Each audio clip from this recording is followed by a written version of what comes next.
18ನೇ ಲೋಕಸಭೆ speaker ಆಗಿ ಓಂ ಬಿರ್ಲಾ ಅಧಿಕಾರ, ಧ್ವನಿ ಮತದ ಮೂಲಕ ಸಭಾನಾಯಕನ ಆಯ್ಕೆ, ನೂತನ ಸ್ಪೀಕರ್ಗೆ ಶುಭ ಕೋರಿದ ಮೋದಿ ರಾಹುಲ್.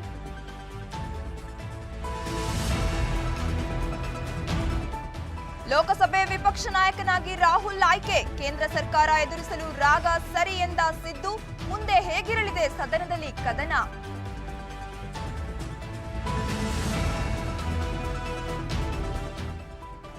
ಬಿಜೆಪಿ ಕಾಂಗ್ರೆಸ್ ನಡುವೆ ಬೆಲೆ ಏರಿಕೆ ಬಡಿದಾಟ, ಹಾಲಿನ ದರ ಏರಿಕೆಗೆ ಬಿಜೆಪಿ ಖಂಡನೆ, ಬಿಜೆಪಿಗರು ರೈತ ವಿರೋಧಿಗಳು ಎಂದ ಡಿಸಿಎಂ ಡಿಕೆಶಿ.